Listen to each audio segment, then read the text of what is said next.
கர்த்தரும் இரட்சகருமாயிருக்கிற இயேசு கிறிஸ்துவின் நாமத்தினாலே உங்களை நான் வாழ்த்துகிறேன். இந்த நாளின் தியானத்துக்கு கூட பரிசுத்த வேதாகமத்துல எலியா என்ற ஒரு மனிதர் இருக்கார். அவரை குறிச்சு சொல்லும்போது நம்மை போல ஒரு பாடுள்ள ஒரு மனுஷனா அவரை சொல்றார்.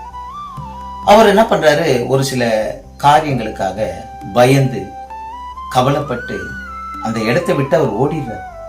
ஓடிட்டு எங்கேயோ ஒரு நாள் பிரயாண தூரம் போய் மனிதர்கள் கண்களுக்கு அப்பாற்பட்டு ஒரு செடி கீழே மறைஞ்சிட்டு அவர் அங்க இருக்கார். அவருடைய கவலைகள் ஒரு பக்கம், அவருடைய பயம் ஒரு பக்கம், களைப்பு ஒரு பக்கம். அந்த செடிக்கடியில அவர் என்ன பண்றாரு, போய் கம்முன்படுத்துறாரு. அப்போ தேவன் அவன் மேல நினைவா இருந்ததுனால ஒரு தூதனை அங்க அனுப்பி அவருக்கு சாப்பிட கொடுத்து, எழுந்துரு, நீ இன்னும் பிரயாணம் பண்ண வேண்டியது ரொம்ப தூரம் இருக்கு அப்படின்னு சொல்லி அவரை தைரியப்படுத்துறாரு.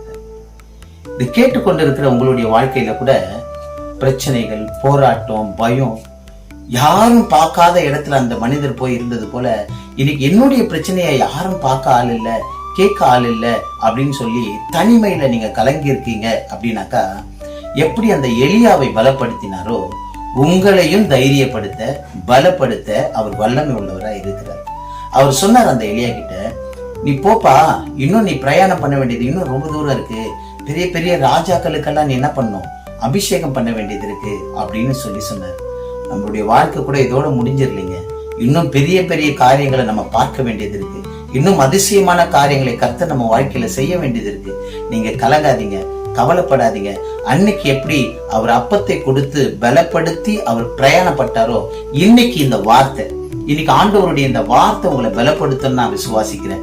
வேதம் சொல்லுது, பயப்படாதே, நான் உன்னோடு கூட இருக்கிறேன், நீ கலங்காத அப்படின்னு ஒரு தகப்பனை போல இந்த வார்த்தை இன்னைக்கும் நம்மளோடு கூட பேசி கொண்டு இருக்குது பாருங்க. இந்த வார்த்தை உங்களுக்கு நேராக வருமானால் கர்த்தர் உங்களோடு கூட பேசுகிறார். எழுந்துருங்க, கண்ணீரை தொடங்க, கவலையெல்லாம் தூக்கி போடுங்க, அவர் பாதத்துல வச்சுட்டு வேலையை ஸ்டார்ட் பண்ணுங்க. கர்த்தர் உங்களோடு கூட இருக்கிறார். இது ஜீவனுள்ள தேவனுடைய வார்த்தை. ஆமேன்னு சொல்லிட்டு நீங்க என்ன பண்ணுங்க, உங்களுடைய வேலையை ஸ்டார்ட் பண்ணுங்க.